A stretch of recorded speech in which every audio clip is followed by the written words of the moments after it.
Hello, World Wide Web. I'm Decker Shado, the internet personality with the best hair, and welcome yet again. It is week 5 of the summer of the It's been really bad on the throat. Of the Planet of the Apes. Now, despite the fact that Conquest of the Planet of the Apes was supposed to be the end of the series, and public interest in the series was already waning, somehow, the fact that it pulled in just enough money meant that the studio still demanded that they make yet another sequel. Set in the early 21st century, Battle for the Planet of the Apes would be the only sequel written by someone other than Paul Dehn, John and Joyce Carrington. Not only were they new to working with the series, they also had never written a science fiction story before, and actually, before being hired to write this one, had never even seen a Planet of the Apes movie. Sweet Jesus, I haven't even started the movie yet, and I'm already wondering just what the fuck they were thinking.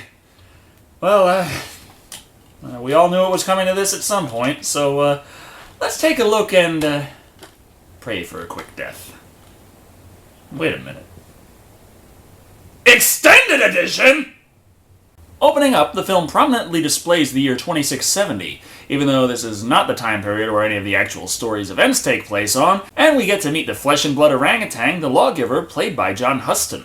Then God in his wrath sent the world a Savior, miraculously born of two apes.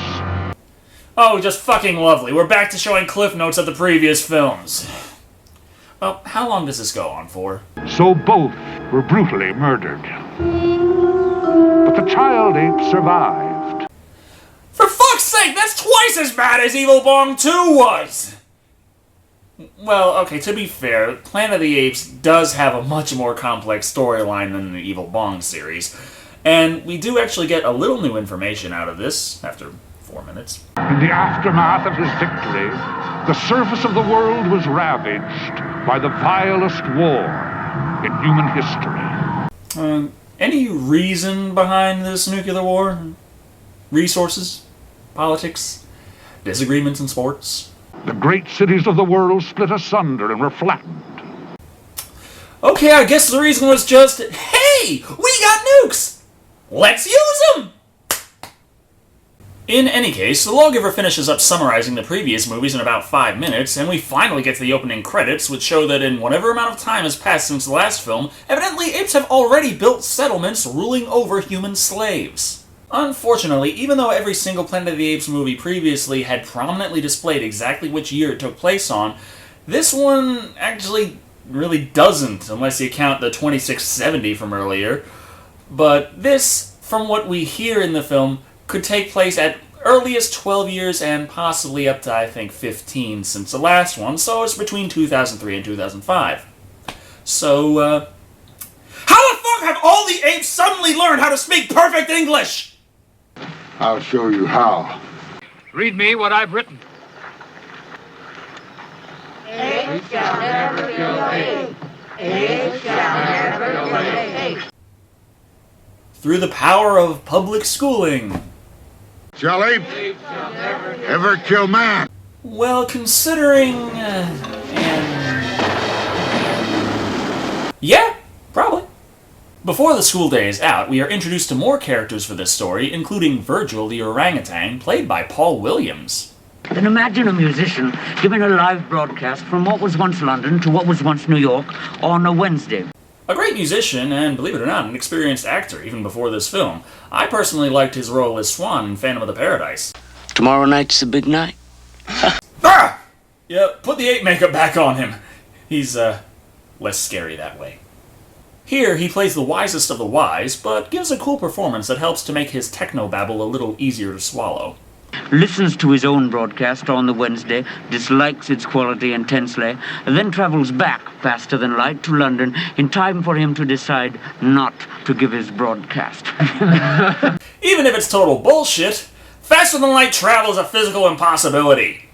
I know there's that spout earlier with the neutrinos, but that was already figured out to not actually be the case. But unfortunately, all the news articles preferred the sensationalist article of shit traveling faster than light, rather than the follow-up article, we fixed the bug. Back at the school shanty, Caesar's son Cornelius, the only ape in the whole movie outside of Caesar I accept makes sense to be talking, has a lovely message to impart to the teacher. Ape shall never kill Abe. Thank you, Cornelius. That was a very kind thought. Ah, it's so nice of him to tell him that he's never going to murder him. General Aldo's royal fuck-ups in the writing department don't go over well, so he decides instead to just do what he's good at. No, Aldo, no!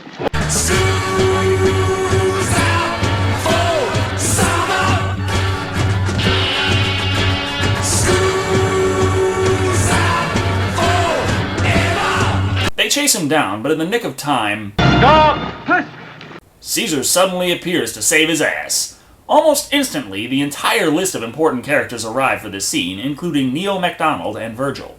The class is ended. The schoolroom is closed.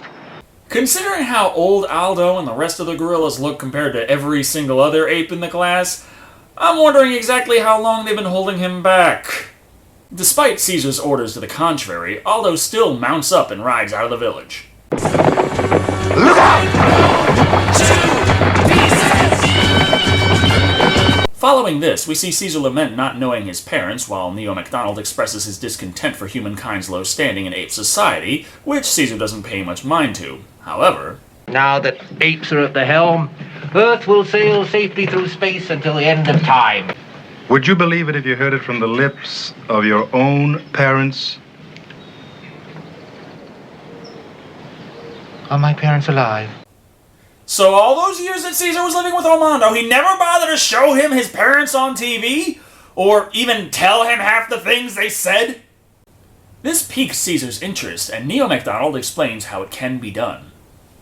Under the dead city, where we once lived, in the archives, near the old command post, there are tapes, sealed tapes of Cornelius and Zira. Let me get this straight. They've been at this settlement for at least 12 years, and they never decided to go out and pursue this for what reason? Normally, when people arbitrarily decide to do something that technically they could have done all along, there's some new event that occurs that spurs that into action. Here, it's just, this is how it was written. When my brother was Governor Breck's assistant, he told me about them.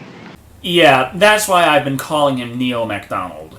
They apparently couldn't get the same actor for MacDonald, so instead of saying it's a different guy but he's still MacDonald, they say it's a different guy but he's still MacDonald because he's MacDonald's brother.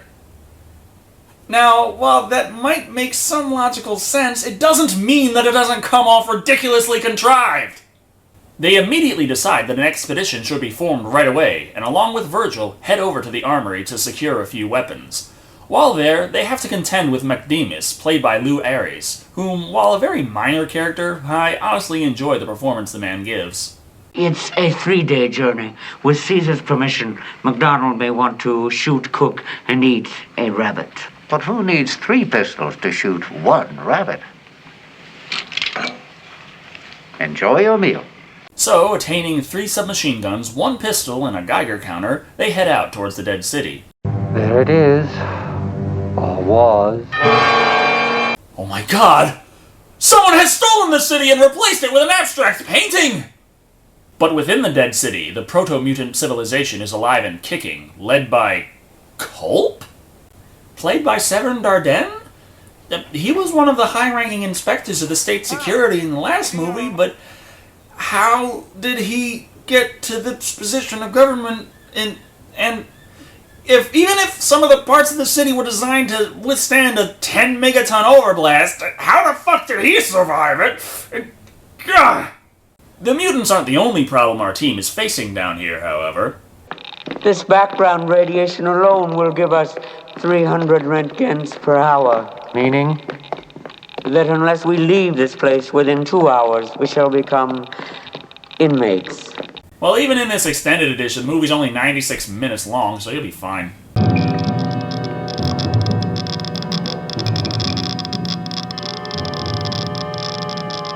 We're still all right. Yeah, great! Positively glowing!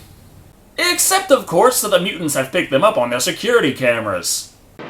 If we shoot, we break 12 years of peace. Yes, it has been rather boring, hasn't it? You didn't have to spend over a decade staring at the walls. You could have played some D&D. Or, hell, you still got electricity. Ever heard of Yar's Revenge? Caesar and friends do happen to find the archive footage of Cornelius and Zir, and fortunately, a working monitor. The date meet on the spaceship. What did it read after Earth's destruction? 3950. Yeah, the continuity errors are too much! What the hell am I looking at? My father. That's my father. He said no. Did they even give a fuck? I mean, what? However, the mutants have tracked the three down and send out tons of troops in pursuit, thus giving us a dark, claustrophobic action sequence that is pretty confusing as it's hard to tell where any of the characters even are at any point. Cornered, Caesar unleashes his dark secret, that he is a Pokemon master.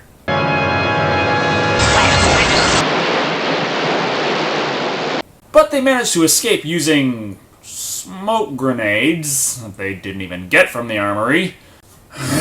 Even continuity in this movie alone is confusing. Unfortunately for them, however, a small group of mutants easily follows their trail back to Ape Village, where Caesar calls for a council meeting. Did the humans follow you here? We saw no sign of it. They're right the fuck over there! General Aldo is much more concerned, however, with the men from the village who come to join the meeting. We shall not sit in council with humans. It's kind of hard to take this movie's message of equality seriously when it's the Planet of the Apes film that has depicted gorillas in the most cartoony, stupid way possible. Utilizing off-screen teleportation techniques, the scout party is already back at the Dead City and lets the ridiculously contrived, forced conflict start rolling. Caesar was too busy with a council of war. One day soon they'll be coming for us. No, we're going after them, now. Right now? Alright, let's get this show on the Wait, what's that? Do you know what that is? Of course, it is our nuclear missile. This is the Ape Management Building from the last film! The architecture is highly recognizable. What the hell are they doing with a nuclear missile? If retreat does become necessary, I'll send a coded radio signal. 15 minutes later, you're to range the missile at Ape City. The one from beneath the Planet of the Apes! Why? Why? Nevertheless, the mutants head out towards Ape Village, intent to burn it to the ground. But more importantly, Caesar's son Cornelius' squirrel easily escapes from its unlocked cage, so the child heads out in pursuit. Now, I have to admit, Bobby Porter, whom played Cornelius, actually did a really good job in this scene as he swings from the branches of the tree not at all unlike an actual ape. Before long, he inadvertently runs into a secret meeting of the gorillas. We will smash the humans! All humans! And then we will smash Caesar! Yeah, if he wants to pull that off, it makes a lot more sense that he would kill Caesar first, as then the humans would have nobody to protect them. Look! It's Caesar's son. And he overheard every word we said. What do you mean we? None of you said a damn thing. It was all General Aldo. And he must realize it too, as he himself rushes towards Cornelius, who is nice enough to literally go out on a limb for him, so a few chops later, and... Okay, now who's gonna clean that up? Predictably, all the men leave the scene, and Caesar's wife Lisa ends up having to deal with the mess. Cornelius! Oh, yeah, and her son is horribly injured. But never mind that, the mutants are heading forth, so any minute now they... never mind, back to the trees.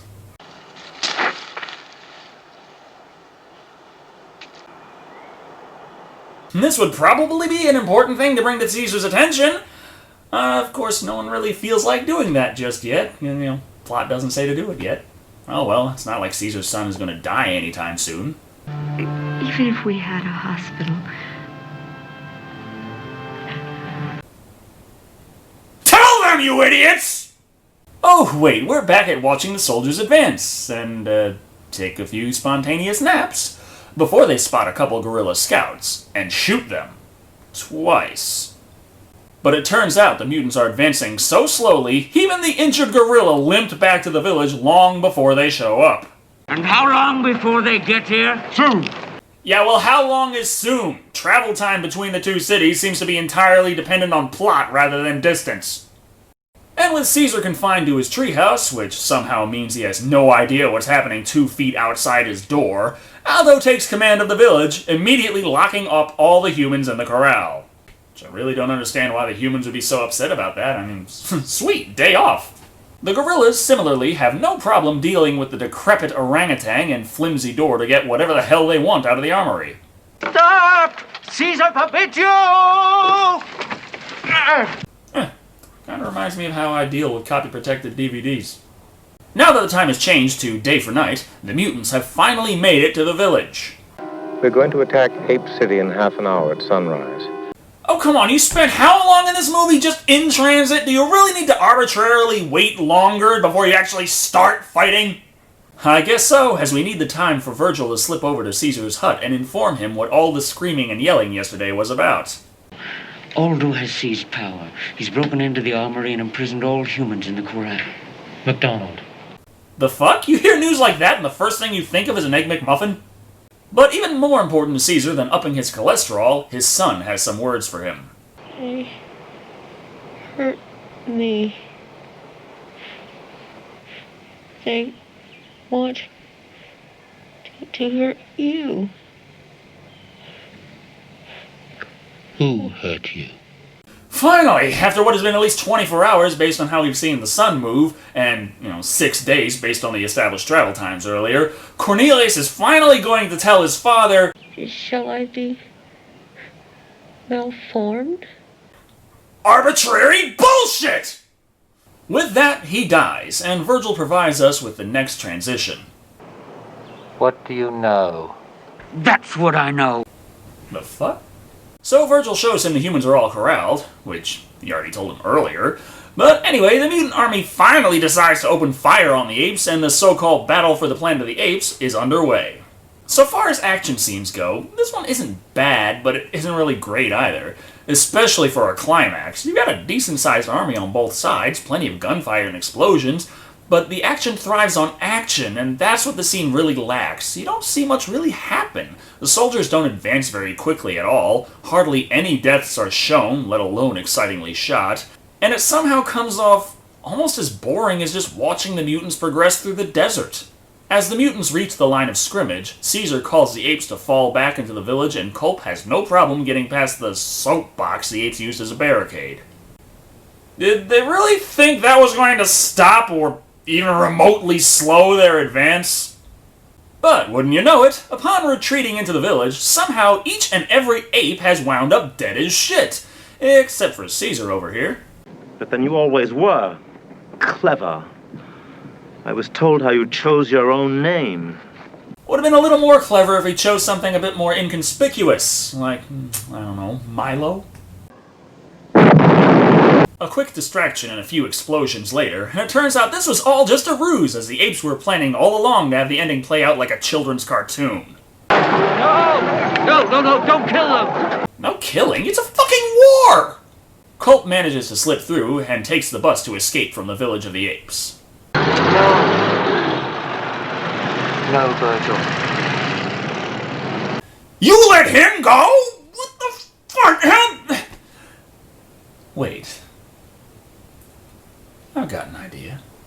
It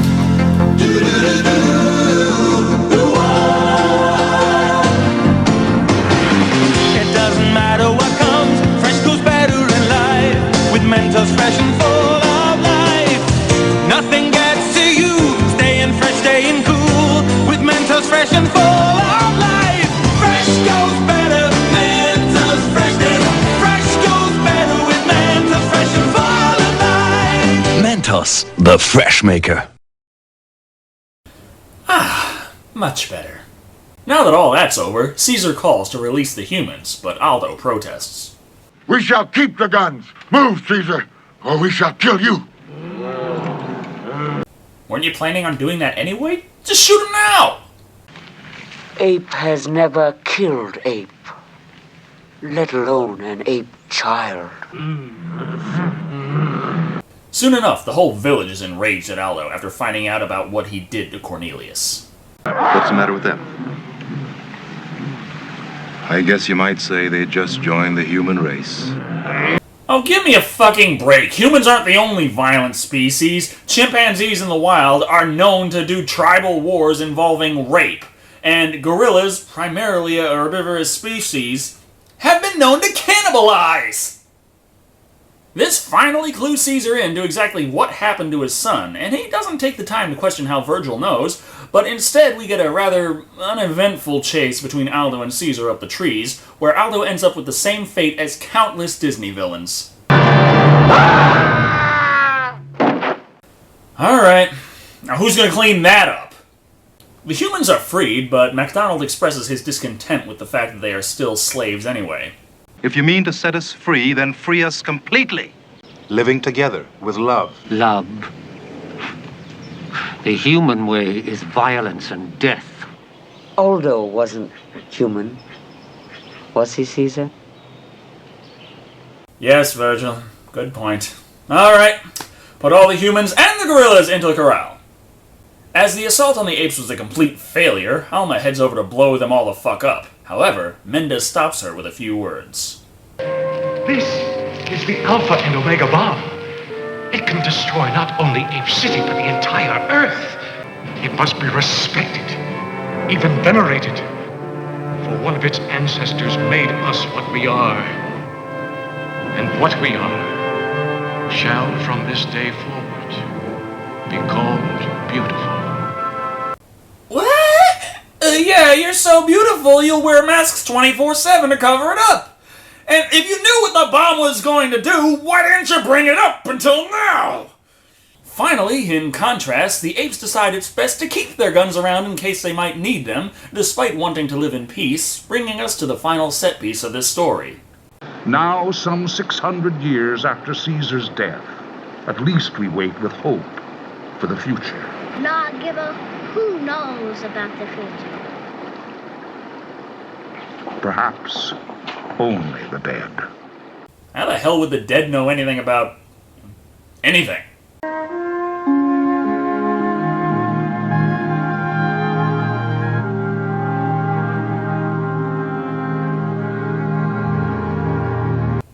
The fuck? The fuck? You... Ugh. Of all the shitty, cliche endings... Well, that was Battle for the Planet of the Apes. Don't look at me, I didn't write it.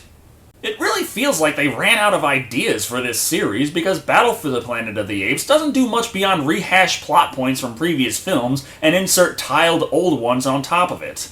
The sets are very limited and not nearly as interesting as those used in previous films. Even the Dead City is so dark it's hard to even make out what details might be there in the design. The makeup work in this film is alright, despite a few fuck-ups here and there, and the acting isn't bad, but holy hell, the writing! I mean, the last one came off like a made-for-TV movie, but this doesn't even feel that lofty. This feels more like a really damn long episode of a TV series, and with how little actually happens in this movie, I'm sure could be edited down to a half hour without much difficulty. As it stands, Battle for the Planet of the Apes is as generic as they come, with an emphasis on building up to the action, but the action sequences just fall flat due to poor lighting or lackluster cinematography, ending the Apes' legacy at 2 comically stupid gorillas out of 5.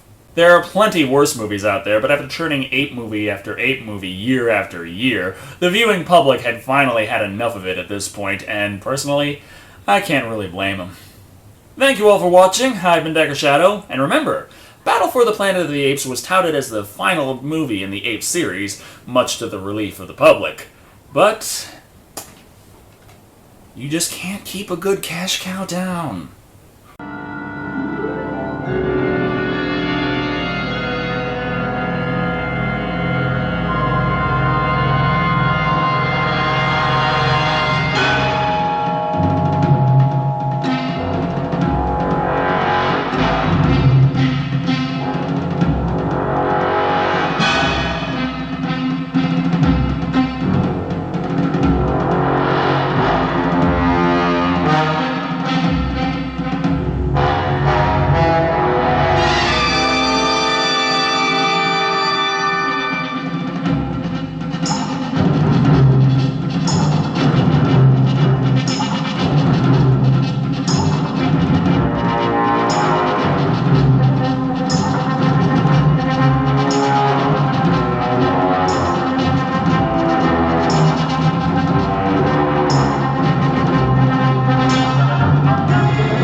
my father.